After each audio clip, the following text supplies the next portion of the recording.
Good day. Our program will begin in just a moment.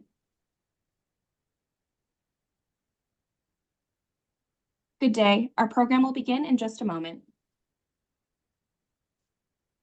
Good day. Welcome to Advocacy Anywhere, Israel at War, a series featuring programs surrounding the evolving situation in Israel and the region, understanding the impact around the world, and sharing action items you can take from wherever you are. Over the weekend, President Trump authorized precision strikes against 3 Iranian nuclear facilities. The strikes come after 12 days of deadly military exchanges between Israel and Iran, further escalating tensions in the region. What might come next? What could a possible ceasefire look like? And what does this all mean for the future of the region?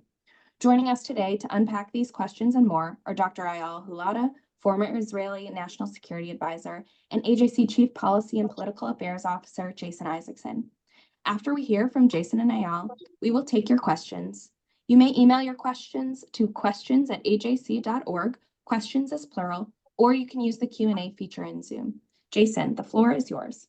Yeah, Claire, thank you very much, and hello, everybody. Dr. Hulata, thank you for joining us for today's call. It's been just 3 days now since the United States struck devastating blows to 3 Iranian nuclear sites central to Iran's longstanding quest for nuclear weapons capability, and 13 days since Israel launched preemptive strikes against military, nuclear, and other strategic assets of the Iranian regime.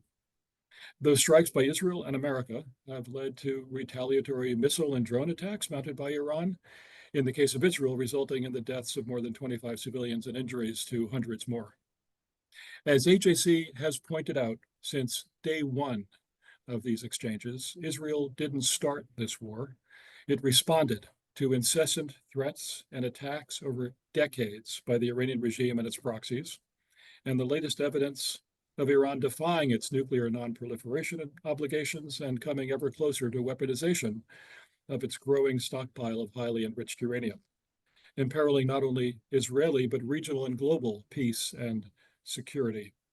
Israel's intentions, shared by President Trump, who acted boldly over the weekend, was not to start, but to put an end to the war that the Ayatollahs have been waging since they seized power in 1979. I'm so pleased that we're able to have today's conversation with Dr. Eyal Hulata, who, in addition to having served as successive Israeli Prime Minister's National Security Advisor and in other national security capacities over a distinguished career, has a PhD in physics from Tel Aviv University. So first, let me welcome Dr. Hulata and then begin with a technical question. First of all, thank you for joining us, Eyal. You're welcome. Very happy to be here. And AJC is a wonderful operation. I know that times are rough, and the recent event in Washington happening right in your hands is just a testimony of how important all your work is, and I'm honored to be on this stage today. Thank you. So my first question, before Israel and America took preemptive action over the last 2 weeks, how close was the Iranian regime to achieving military nuclear capability? And what do we know about the Iranians' technical abilities and their intentions? That's an important question, Jason, because we need to understand the background and also the justification for such an attack, because Israel has been talking about bombing Iran and making preparations for bombing Iran for many, many years. I was in different roles over the last 20, 25 years vis-a-vis Iran, and remember vividly the discussions in 2012, 13, then the decision was not to attack, the JCPOA negotiation started, and so forth.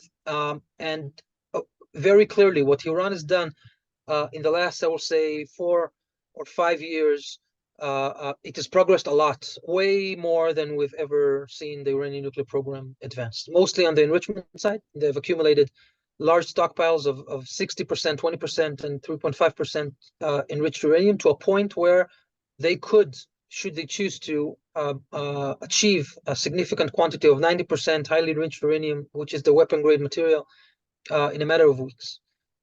But this has been the case for several months now. I will say maybe even a couple of years. Even when I was National Security Advisor, until January of 23, Iran became very, very close by way of enriched uranium.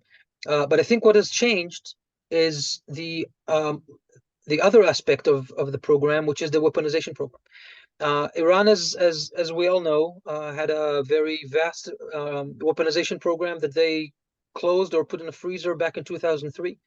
When Israel retrieved the nuclear archive in the beginning of 2018, we were able to understand exactly what they did until 2003, expose all of their lies to the international community. You all remember that even during the JCPOA, they said we never had a weaponization program. We will never have a weaponization program. That was all a lie. And what has happened in recent months is we've witnessed intelligence witnessing of creeping on that group, meaning that Iran has not only accumulated the HEU relevant to a weapon, but they've also started making steps, arguably approved by the Supreme Leader, and I will say more than arguably, because I think this is what triggered the entire thing, the understanding that this was not just done by the scientists, but if it was just done by the scientists, it means that the next phase of how to build a bomb, which is to take that enriched uranium, turn it into metal, shape it in a sphere, put all the detonations equipment outside and everything that is related to it so that they can put it in a warhead. Iran started biting in this section of the opposition program. This is what made it so dangerous, because as we've heard from the Israeli intelligence community and also from the American intelligence community, it would take them maybe 2 years to build a bomb. But if they started biting in that 2 years, that's the last line of defense. And once that happened, engagement between Israel and the United States started, because now Israel has to ask herself, what are we waiting for? Are we waiting for the Americans to do a full-blown attack to it? Are we waiting for negotiation to succeed so that Iran will roll back everything and stop their advancement? Because if these two are not an option, Israel needs to attack on its own. And I think this is why this became so critical. So to your question, the timing has not changed dramatically so far. But if Israel had waited now 3 months, 9 months, 12 months, maybe 2 years, then it might have been too late, and we would have had Iran with a weapon in a whole and not just aspirations for a weapon. In light of that, how do you reconcile what you know, what Israeli intelligence has been able to decipher about Iranian capabilities and intentions, against some of what we're hearing from spokespeople for the American intelligence community, which sometimes paint a very confusing picture that suggests that maybe the Iranians haven't made that decision or are not advancing toward weaponization at all? Yeah, so we're experiencing two kinds of this kind of discussions now. One is exactly on that, whether or not Iran has moved toward a bomb. The second, of course, is whether or not the attacks were significant or not. I guess we'll have this in a different question. But I've been in this business for 25 years. I've been engaging with the American intelligence community for most of those years, and we've always had issues when there were no discussions over the facts, meaning we're looking at the same intel, mostly because Israel has been providing that intel and doing a lot of work in Iran, while the American intelligence community was looking elsewhere on other high priority issues. There were never, I would say, arguments about the content itself, but then you come to the interpretation. And now you have to ask yourself, so what does that really mean? And what do we understand from what we don't see? Because let's just, simulate this. I would be very surprised. In fact, I'm pretty sure we don't have a copy of a written instruction given by Supreme Leader Khamenei to the head of the SPND program, telling him, I've made a sound decision to build a bomb because Iran needs a nuclear weapon for its deterrence, and I instruct you to start doing this, and here's the budget, right? We won't see this because Iran doesn't work that way, and intelligence doesn't work that way. Meaning that we need to understand whether or not there was such an instruction from our understanding of the processes and analysis of the intel. And here sometimes there are differences, and differences will come because of, I will say, conservative viewpoints on intelligence, and sometimes because of the implications of that decision. And the American IC has been very conservative as it comes to that. Brings in mind the National Intelligence Estimate that was written, if I'm not mistaken, in 2007 by the American community, saying basically that Iran was very far from even enrichment, and that there is no evidence of existence of weaponization program. Well, that wasn't true back in 2007 either, but this was the best estimate they had based on the intelligence that they had in front of them. So if you're very conservative with intelligence, then you tend to be more conservative also with regard to our analysis. But I'm pretty sound about it. And more than that, Israel is running much thinner margins of error as it comes to this. The Americans can say, maybe we're not sure. Let's wait 3-4 months. Let's wait 6 months. Let's wait 12 months. At the end, we can always bomb the hell out of Iran when it gets to that, and that would be okay. Israel cannot run such a risk. If Israel waits too much, we can be in a position where it's just too late and we can't do anything about it. This is why we're less conservative about it. And I think this will make the best out of it. I've heard that CIA Director Ratcliffe in Senate, after Israel started the bomb in June 12th or 13th in the Middle East, and his responses there were very open to the Israeli understanding and analysis and interpretation of that intel. I think basically, I will say the political echelon in Washington definitely, but I think also the top-ranking officials understand the Israeli reasoning very well. Very good, very clear. Thank you, Eyal. How would an Iranian nuclear arsenal or the ability to turn the last remaining screws and have deployable nuclear weapons, if not actually having them right now, but being able to in a very short period of time, how would all of that change the Middle East? Well, if God forbid that would have happened, then a few things would happen with it, which are very dramatic for Israel, but also I think for the Middle East as a whole. Let's start with Israel first. Look, the Supreme Leader has time and again said that his objective is to eradicate Israel and remove us from the map of the Middle East. He repeated that just 2 weeks ago, I think days before Israel attacked Iran on June 12th. In the center of Azadi Square in Tehran, there is a clock counting backwards to 2040 to make sure that everyone understands that the Supreme Leader really means that. Counting back to 2040, because this is the final date in which the Supreme Leader believes that Israel should cease to exist in the Middle East. Yes, not for something else. This is their trophy for that regard. So, even if rationally, I would say that if Iran had a bomb, they might not use it because they are not suicidal and they know that there will be retaliation and so forth. Well, Israel is a small country, and we are a people of trauma. And I just don't want to be in a situation where any of our enemies has a weapon of mass destruction that can pose an existential threat on the Jewish people for the first time in 8 years. And I think this is the first thing that come to mind. This is not about what Iran will do. It's about what Iran can do. And if Iran will be able to do this, the entire dynamic changes. The sense of security in Israel, which has been, I will say, scratched on October 7. Some of us will say shattered on October 7. But this is just about Hamas infiltrating towns and massacring 1,200 people. This is nowhere close to what would have happened if there was a weapon of mass destruction in the hands of any of them. This is really existential. And the sense of security of the Jewish people is important. Without it, it's very difficult to do all the things that we do. It's true in Israel. It's true in the US. And I think you all know exactly what I'm talking about, even on our personal sense of security, let alone a country sense of security. So this is the first thing. And I think even based on that, the Israeli commitment to do everything it takes not to allow Iran to ever have a nuclear weapon is sound, is justified, and as we all see, has been also executed. But this is not, of course, the only thing, because this will affect the entire region. Once Iran has a bomb, even if it doesn't use it, its adversaries, Iran has many adversaries. I wouldn't say enemies, because I don't think the Saudis would appreciate me calling them enemies of Iran, but definitely adversaries. The Saudis already said, if Iran has a bomb, we'll have a bomb. And I would argue that if that happens on the Saudi front, it might happen also with the Emirates and countries that can afford it or have the capacity to do this. But what about Turkey? What about Egypt? And we'll find ourselves in a situation where there is a nuclear arm race just because Iran got it first, and because of the balance of power among the Arab and Muslim countries. Has nothing to do with Israel, has nothing to do with Pakistan, because no one has done this because of Pakistan. The Saudis have not decided to build a bomb because Pakistanis have a bomb, but they would have if Iran has a bomb. And I think this would change not only what happens in the Middle East. This will propagate worldwide. This will be the end of the Non-Proliferation Treaty.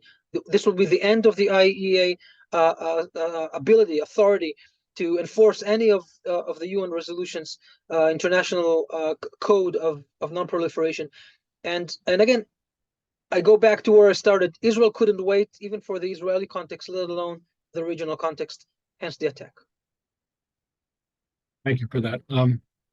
So what is your assessment of where the Iranian nuclear program stands now, with so many of its top nuclear scientists and engineers killed in the last 2 weeks, and much of its nuclear infrastructure badly damaged or destroyed? As you know, some critics of the US and Israeli actions argue that Iran could now double down on its nuclear program and race to a bomb as a deterrence against further attacks. Is there any merit to that argument? What's your expectation at this point? So first of all, that is, I think, the major risk that we were all running before Israel attacked. In other occasions and in papers that I wrote, published just a few weeks before that with Amir Eshel, my colleague, who was head of the Israeli Air Force and DG of the Ministry of Defense. We wrote together, we're both fellows at FDD, we wrote together a piece that explains that that is the major risk that we were running, that the attack will end without damaging the program enough, and Iran will use that as an excuse to dash for a bomb. Well, first of all, if Iran did indeed decide to creep to a bomb, as I said before, then we cannot wait for the dashing, because it means that the clock is already ticking. So we're not exactly running that risk again, but it doesn't mean it cannot materialize. And I think this is what's so important about what we've seen in this strike. We've seen an Israeli initial decapitation attack. There is no better word for it, where we eliminated many of the top senior nuclear scientists in Iran that were responsible for the core principles and core pillars of the Ahmad program, the weaponization program that was there until 2003. And the responsibility was to accumulate, to keep the knowledge, to teach students, and to be there when needed to build the bomb itself. Well, they're no longer there. And that's very significant, including all of their laboratories, facilities, equipment, everything that we knew and we've gathered for years, the knowledge about where it was. That is very important, because it means that even if Iran had 90% enriched uranium, they will not have the facilities to convert it. That was in Isfahan. To detonate it, that's the facilities that were attacked in Tehran and various places, and in Lavizan and other places. Which means that basically, if the supreme leader wants to make that call, he needs to trust his people to be able to finish it properly and fast. Otherwise, he'll be running all the risks associated with it. He doesn't have the team to tell them, I trust you, you go build me a bomb, because they're no longer there. And that's a very important element of the attack. I don't see this enough on the reporting. I'm not sure, I haven't read the DIE report that was quoted by CNN and New York Times, but from the quotes in CNN and New York Times, they were only talking about the damage in Fordow and the enrichment facilities. I think this is the most game-changing element of the Israeli attack on the night between June 12th and 13th. And now to the sites themselves. We, Israel, have put out of commission completely the Natanz facility in the first strike. And then you came with some of the bombs that were dropped on Saturday and made sure that this was the case. Vidu hariga, as we'll say in Hebrew. I don't know what's the proper term in English for it, but to make sure that there is no chance for that facility to ever operate in any near future. I truly believe that the MOPs did the job in Fordow. I've seen satellite imagery. If any of you is interested, look at David Albright's from the Good ISIS report published just a few days ago. He has satellite imagery of all of the facilities, and he's analyzing them. And you can see, based on the blast waves coming out of the tunnels, that there was a detonation inside the main hall of Fordow. That is indicative that this site will not be able to operate in any time soon. And the same for Isfahan, which is the conversion facility, both ways, which means that Iran, the facilities that they've built and secured to be able to do exactly this, they're not there anymore, and they will not be able to use them to enrich to 90%. What can they do? And that is important for us to know. If you might get questions on it, yes, the stockpile of the enriched uranium is probably still intact, and most of it is probably secure, maybe in places we don't know. I think a lot of it is covered in rubble in Fordow and hopefully also in Isfahan, but I'm not sure about this. and we need to take into consideration that Iran was able to secure the stockpile. Iran has also a lot of advanced centrifuges stored in many places in Iran. They will be able to put them together in a site. If they want to do this fast, they will need to do this probably above ground, but they can also do this in a tunnel somewhere and build the infrastructure in a matter of months and to be able to enrich to 90%. That is true. And we've been asked about this. I've been asked about this a lot and attacked. So you see, you're not able to block the Iranian program. My argument is that even if they did that, which I think will be very risky for them because we can retaliate and their defenses are still low and their attack capabilities are still diminished. And if they do this anytime soon, our intel will find them because I think we've proven that we can penetrate any aspect of the Iranian nuclear program very, very well.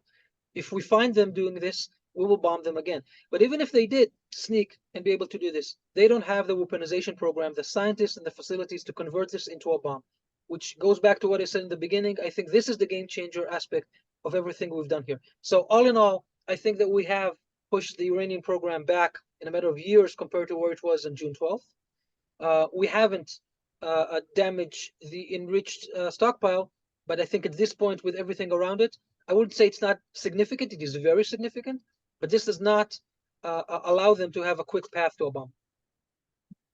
Fascinating. Going back to what you said, though, a moment ago about the possibility that one could, someplace in a tunnel somewhere, try to assemble,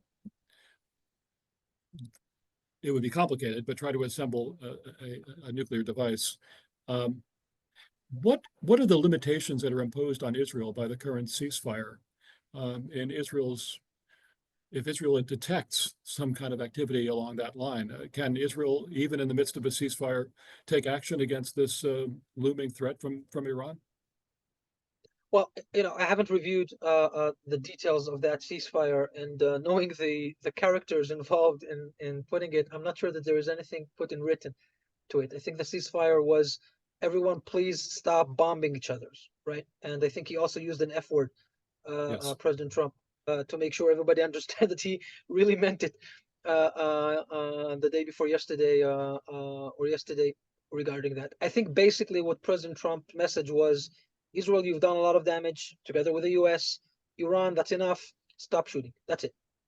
And now we need new justification to attack. I will argue that if Israel found intel suggesting that Iran has decided to mobilize its program again, after President Trump himself said that Iran will never do that, should never do that, and they should be worried of the consequences should they do that, or something along these lines. And Prime Minister Netanyahu said pretty much the same thing. If we will find an intel, and if Iran does that, we will find it in intel. Maybe not immediately, but we will, because our coverage is proven well, and we'll just continue to do this more and more because this is the risk we're running now, and this is why Israel has Mossad for. And if we do find evidence to that and put it in front of President Trump, I'm sure that President Trump will say, what are the Iranians thinking to themselves? I won't use the F word here because I think it's inappropriate to use, but he will definitely do that. Maybe he'll decide to bomb Iran again and not even wait for Israel to do this. Who knows how this will play out?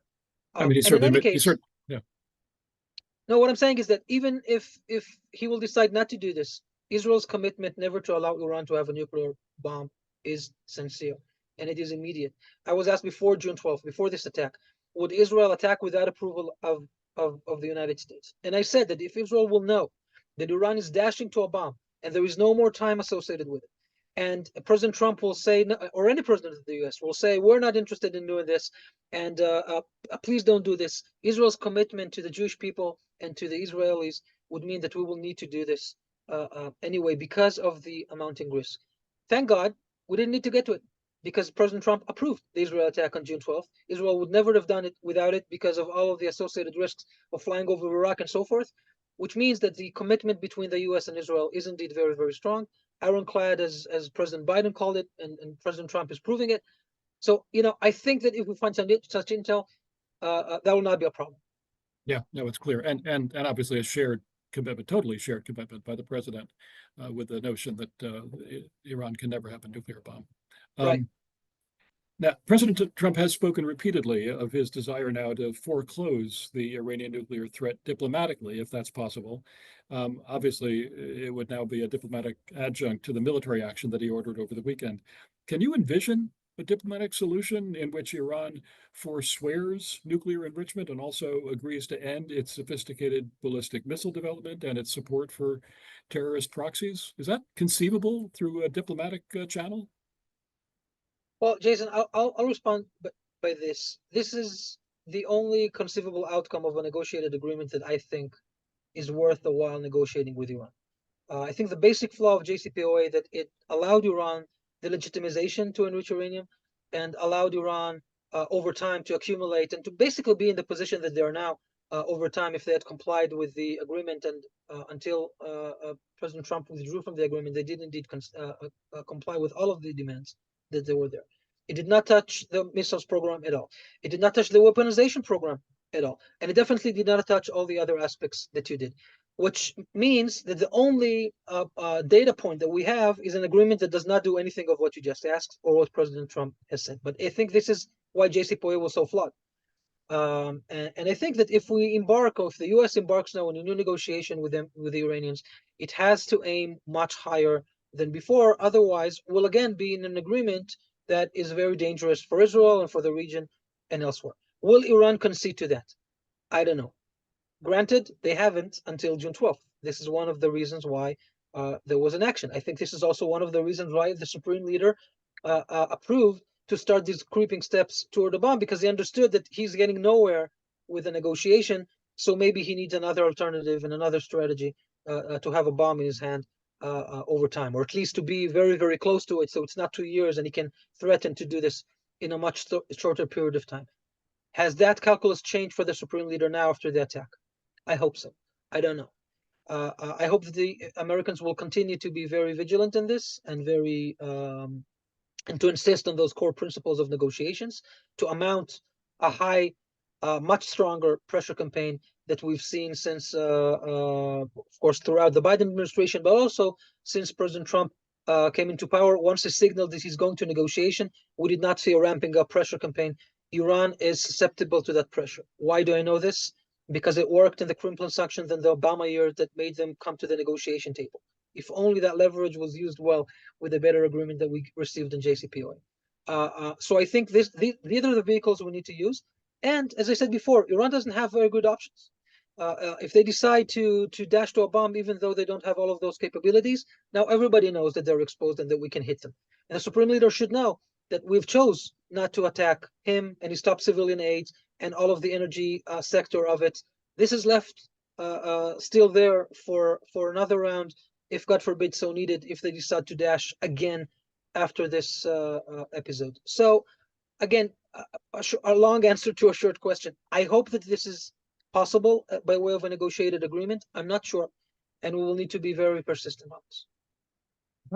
How essential is it that in any future agreement, if it's possible to reach an agreement with Iran, that there be no allowance for enrichment? As you remember, in the first months of the Trump administration, there were some confusing signals about whether a certain degree of enrichment would be allowed. That seems to be not where the president is today. Is it conceivable that there could be a deal with the Iranians in which some degree of enrichment is allowed to the Iranians? So first, just a little bit about the past. It is true that in the beginning there were very confusing signals. I think Israel was very worried about it. I think the U.S. And the Republican side were very worried about those mixed signaling. It was eminent that the team, when they started the negotiation, their knowledge about the Iranian nuclear program was not very high. A lot of it has been talked about that, but their learning curve was very fast. Again, I serve in FDD, and organizations such as FDD and others have done a lot to educate, to make sure that this was clear, to work with Congress. I had nothing to do with this. I'm a foreigner. I do not do American policy, but I've been observing how all of those organizations, hand in hand, did very strong work on this, amounting to a letter written by 52 Republican senators, basically backing President Trump's position that Iran should never have enrichment in any negotiated agreement. I think all this did very good to just make sure that everybody were aligned, everyone understand what President Trump's instructions were, and no one could go sideways to this. I think it worked so well that Iran understood that they have no ability to reach a negotiated agreement and started playing for time. So I think this is quite clear by way of this understanding. Now, going again to the future, I think that if we let Iran have residual enrichment capability, this will bite us sometime in the future, especially if it's in underground facilities, as Iran demanded while negotiating with Witkoff in Rome and Oman, as was published about, like readouts or excerpts of things that were negotiated in the closed room. This is very dangerous. This is exactly what Iran was allowed to do in JCPOA. Well, those facilities are no longer. Now, I think that if we agree on the basic principles of that, we can reach a good term. I don't want to be in a position to say that, if in the end we need to give them some kind of symbolic capability somewhere, what Israel's position should be, because if I say this now, this will be the beginning, or someone might use this as an argument that this is the beginning terms of the Israelis. The Israeli position is that this shouldn't be the case. This is my position as well as a former national security advisor. And I think that if we let them the ability to creep in the future, they will use it. It's not safe. It's dangerous. And let's see how this will evolve. I should also be very clear, this is AJC's position as well. So thank you for that, Eyal. So I asked you before about whether there would be any limitations on Israeli action in the event that some remnant part of the nuclear program of Iran remains and there's an attempt to develop nuclear weapons, and would that constrain Israel in any way? What about any constraints on Israeli action against Iranian proxies? Is there any discussion right now between the United States and Israel about holding back Israeli action against the Houthis, who are still firing missiles and drones against Hezbollah, the remaining elements of Hezbollah as well, and perhaps militias that are allied with Iran? Is Israel constrained at all in its reaction to the proxies that continue to threaten the security of the state of Israel? Well, to the best of my knowledge, Israel was not restrained before June 12th, and I don't think there is any reason to believe that this has changed. Israel has, though we have a ceasefire with Lebanon, Israel has enforced it militarily when needed, when there were violations made by Hezbollah. I think this is one of the core principles that were so important in the way that this ceasefire was structured. We're not going back to 1701, where Israel put trusts in the international community and other actors who are completely incapable and sometimes unwilling to enforce the agreement that was approved by the UN Security Council. So Israel reserved the rights and has exercised it to enforce this ceasefire, and I think this was very important. As for the Houthis, well, regrettably, it was a decision made by the Americans to leave Israel to deal with that a threat ourselves, because when you struck a deal with the Houthis for them to stop bombing American vessels and so forth, stopping firing at Israel was not an element of that agreement. That was actually something that I wasn't very happy with. But there were other interests at that time, and the fact that the war in Gaza continues definitely didn't help when President Trump was thinking about the U.S. interests in this regard, and that's fine. President Trump should always make his decisions based on the U.S. interests. Israel need to understand where that is. I think in that point we could have aligned better. But that's criticism on Israel, not on the Americans or on President Trump, in my view. But in any case, if this wasn't constrained then, it shouldn't be constrained now. I would hope that whatever happens now in Iran, the ceasefire, the momentum that would come with it, will start propagating also to other scenes. I hope that this will create new conditions for negotiation for the return of all the hostages and to end the war in Gaza. I think we should have ended the war in Gaza months ago. I think it's extending too long. We're talking in a very difficult day. Just yesterday or this morning in Israel, we announced the death of 7 soldiers, engineering corps soldiers, maybe burned to death in their armored vehicle in San Yunis. A very hard incident, and there will be, unfortunately, more to that, because when we're engaged in such a war with the terrorists in Gaza, they will come at us whenever they have an opportunity. I think we need to make changes also in that, but maybe this is not the topic of this webinar. What I hope will happen is that the ceasefire conditions with Iran will propagate to it. Steve Witkoff has said that this is an interest. President Trump, I think, said that this is an interest. I think this should be the interest of all of the countries in the region, Israel definitely, to use this momentum to negotiate the end of the war in Gaza, and then to embark on the continuation of normalization efforts and so forth. But until that happens, Israel will maintain the freedom of action on all fronts in Gaza, in Lebanon, in Houthis, in Syria. In Iraq, it's more complicated because there is U.S. presence there, but I'm sure that there will be attentiveness in the U.S. such a threat arise. It could arise against the U.S. personnel as well, but we haven't seen that after the attack in Iran. Very good. And I look forward to having a further discussion about how to wind up the war in Gaza as well. But that's perhaps in our next discussion. I have two more questions, and then let's open it up to questions from our viewers. First, about the region more broadly, the public reactions by the Arab states across the Arabian Gulf from Iran to Israel's and then America's attacks on the Iranian nuclear program have been uniformly negative. An understandable position for countries that seek to end rather than see a resurgence of regional conflict. Yet my own and AJC colleagues' contacts in the region reveal a more nuanced story with no small measure of relief that Iran's nuclear ambitions have been dealt a severe blow. What is your assessment of our Arab partners' candid views and that of the international community writ large about what Israel and the United States have accomplished over the last 2 weeks? Well, you're right. You're talking to informed people, I think, Jason, in the Gulf. No surprises there, given your network.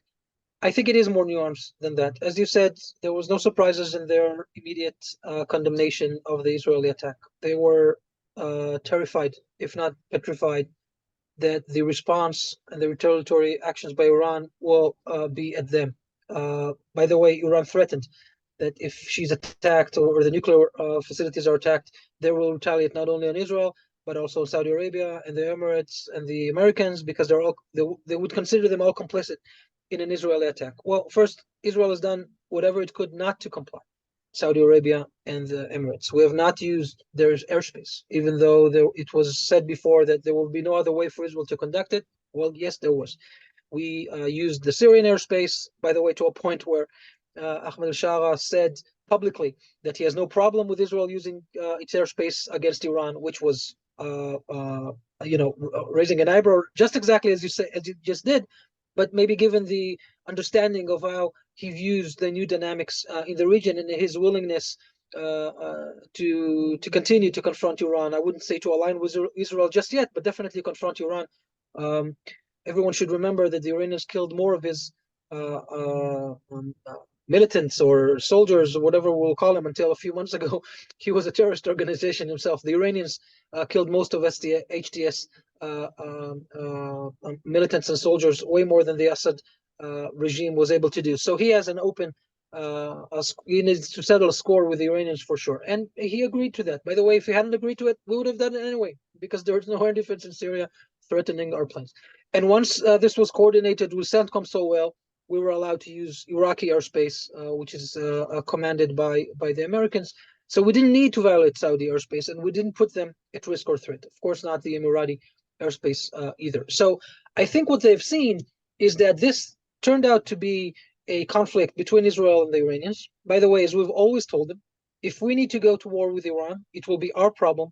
We will defend ourselves. We will not implicate you. And by the way, if you have if the Iranians do attack us, we will come to your defense and help you, which is something that I'm sure Israel would have done. And the same messaging came from the Americans. I think now they understand that this has ended without any of those damages to them or to their infrastructure. Oil prices have not risen, about $75 a barrel. Who would have thought there could be a war in the Gulf without oil prices going up? Mind-blowing, but that's a fact. Iran did not close the Strait of Hormuz and did not damage their export of energy. So I think by and large, they were not immediately damaged by the attack, which is a very important thing for them. And the second is that we have indeed degraded a major threat, an adversary to them. And I'm sure that they are very happy about it. By the way, exactly as they were after we decimated Hezbollah. Hezbollah was also a threat to the national security of the Gulf countries because it served the purposes of Iran. And after we decapitated so many of them in the pager and walkie-talkie operation, and then Asala, they were very quiet outside publicly, but they were very happy and cheering behind the scenes, and they shared these views with Israelis, with the Americans, and everyone else, because Israel has eliminated national security threat to them. I think this is the case right now. I'm actually very hopeful to the future with them, because if they understand that their choice, their strategic choice in the Abraham Accords to align with Israel and not with the forces of evil, based on what they perceive as Israel's being strong, with not only a strong military, but a strong economy and innovation and an opportunity to a better future, I think it was proven that all of those elements have made Israel stronger than the reactionary, revolutionary, and extremist regime in Iran that was basically crumbled when facing with Israeli strength, and of course with American might. Indeed, I mean, an Iranian regime that wanted to push the region in the exact opposite direction, Yeah. against modernity, against fuller integration with the West. Last question that I have for you, Eyal, and then let's open it up. President Trump has said that his objective in ordering the strikes against the 3 Iranian nuclear sites last weekend was to eliminate the possibility of that radical, aggressive, oppressive regime acquiring nuclear weapons. It was not to bring about an end to the regime. In your view, can the region know true peace as long as the Ayatollahs retain their grip on power?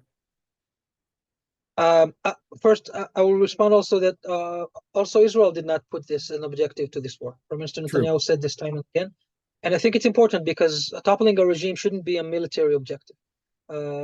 This is not the way to do this. Having said that, no one would shed a tear if the supreme leader Khamenei will be toppled, and if the Iranian people will have the ability, the courage, the tools, the motivation, the resources to go about this and to topple the regime. Because, as you allude in your question, I think that there will be no peace to the region as long as this revolutionary regime is there. Iran will try to rise again, of course. Iran will try either to get the bomb, as we addressed in the first questions.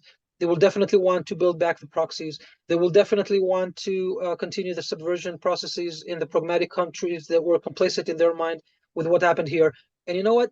They will also devise new innovative ways to demonize the region and to suppress their own people so that there will be no oppression. And as long as this regime, it's not just Khamenei, it could be a successor, whoever that will be.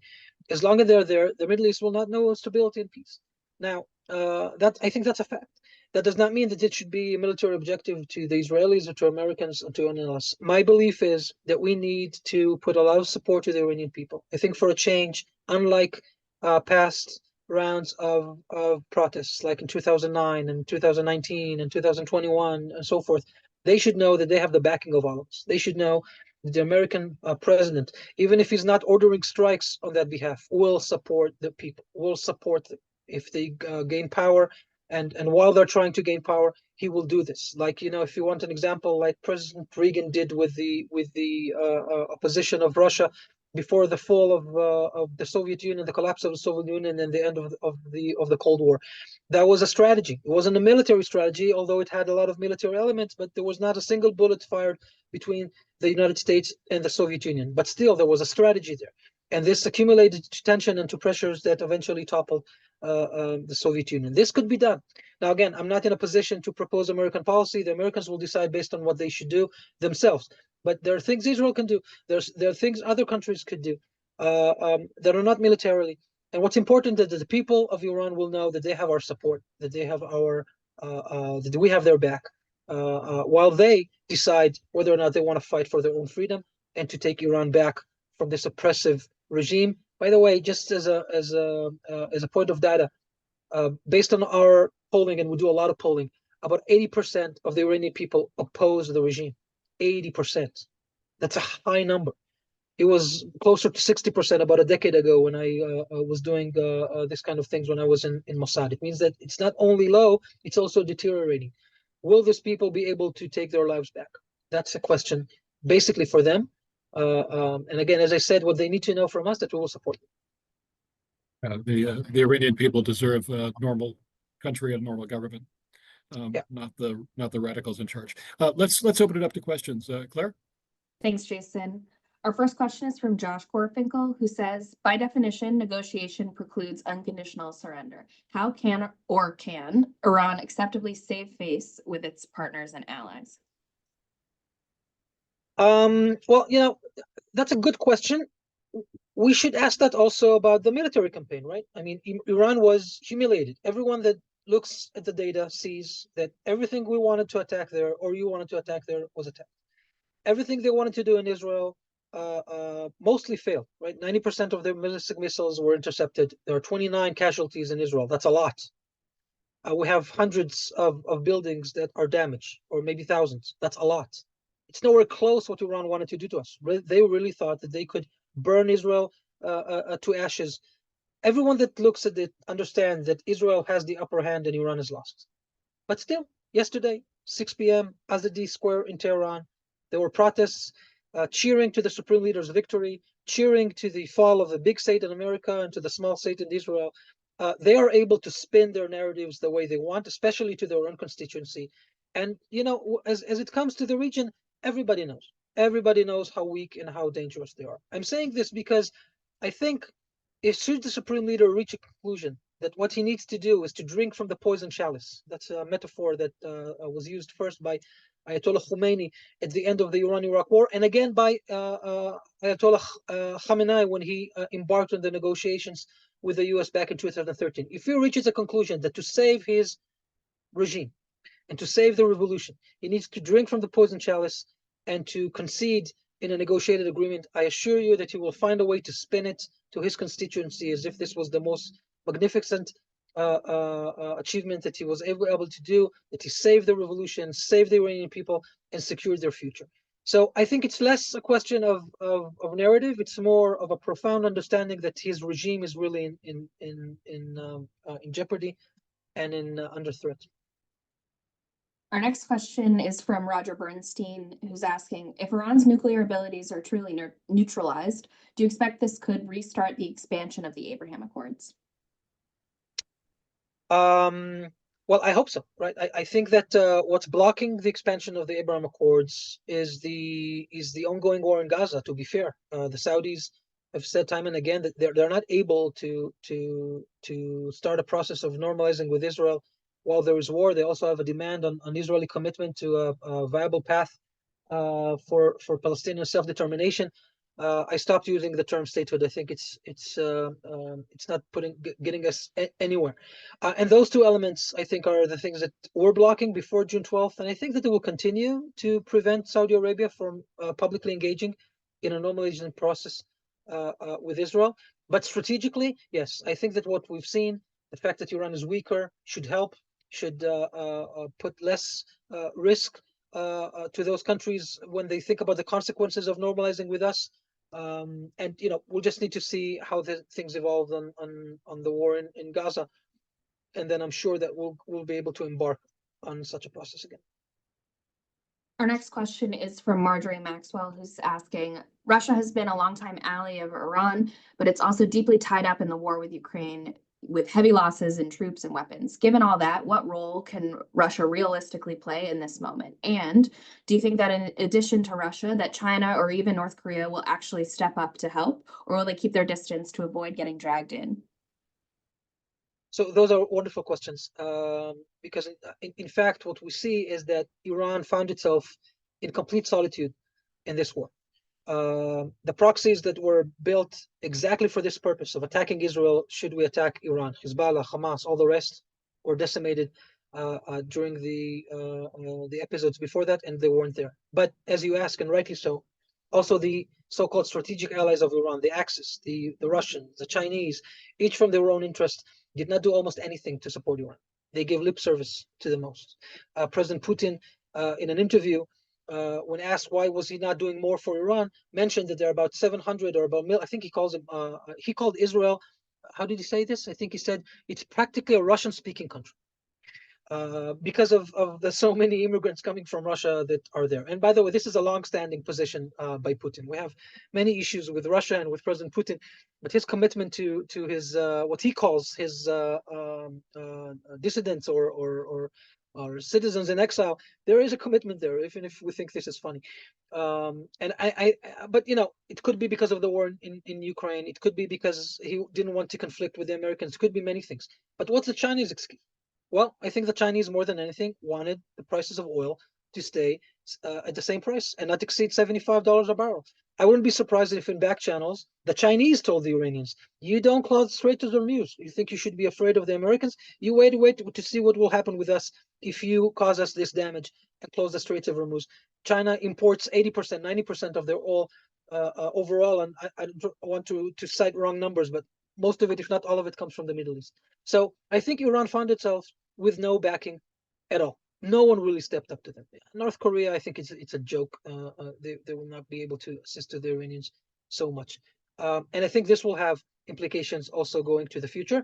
Is that an opportunity for the Russians vis-a-vis the Americans when it comes to Ukraine?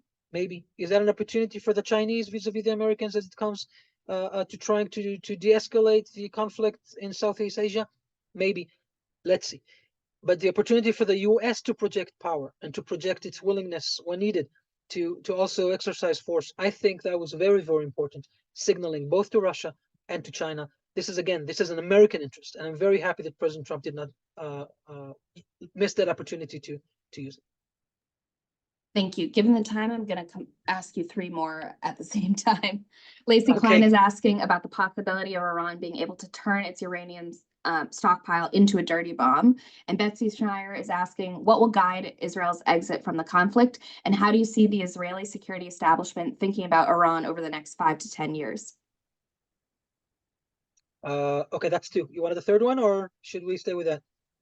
Stay with that. Well, okay, so dirty bomb, look, it's always a risk. Everybody's talking about it. It's kind of scary. Without getting into many details, uranium is not the best substance for a dirty bomb. There are better substances for dirty bombs. It's not radioactive enough in its basic capability. It's stable. This is why it can serve as a nuclear bomb, because it does not destabilize easily. You need great conditions for it. Will Iran go to that? Maybe this ties the two questions together. I don't know exactly what Iran will do. What I do know is that we will need to find out. We will need to make sure that we understand which path they're choosing and what new strategies they're trying to push to put new threats on us, on the region, and on the world. And this should be the basic position of Israel vis-a-vis Iran, not just for the next 5 years, but for the next decade. In fact, I think as long as that there is an Islamic Republic in Iran, and even if afterwards, God forbid, there is a new regime that is also hostile to Israel and committed to our destruction, this is what we'll need to do. This is what I've done for 25 years. This is not the venue to brag, and I don't brag easily anyway, but my friends, for many decades have done a lot to make sure that we will come to this position where we know exactly what Iran was trying to do and block them. And we'll continue to do this. This is the Israeli commitment. This is the Israel commitment to its people, to the Jewish people. And we will need to ensure that no one holds a weapon of mass destruction that could pose an existential threat on any of us, in Israel or in the diaspora. Jason, back to you.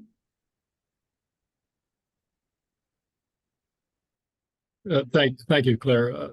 Eyal, I don't think that we can end this conversation without expressing on behalf of all of us who are watching, but also on behalf of AJC, just the appreciation for the incredible skill of the Israeli intelligence establishment over many years under your leadership and under others who followed you and who worked side by side with you to put Israel in the position to know exactly who its enemies are, where they are, what they're up to, where they're having lunch, where they're sleeping, what they're planning, the menace that they pose to Israel, but also to the region and to global security, and the effectiveness of the Israeli military establishment and intelligence establishment over so many years to bring us to the point where so many threats have been eliminated, have been severely set back, and where the possibility of peace for Israel and for the region has been so significantly advanced, with political leadership, of course, and with the partnership of friends in the region and, of course, the United States. So thank you for what you have done. to advance global security, Israel's security, the security of the Jewish people, but also regional security for the good of all. And I think with that, we thank you for appearing in today's Advocacy Anywhere and look forward to our next conversation. Thank you again. Thank you all for taking part. Thank you, Eyal, for sharing your expertise on today's AJC Advocacy Anywhere program. And thank you to our global audience for tuning in. To stay up to date on the evolving situation, make sure to follow AJC on social media at AJC Global. You can find more resources and take action at ajc.org/Israel at War. Thank you again and goodbye.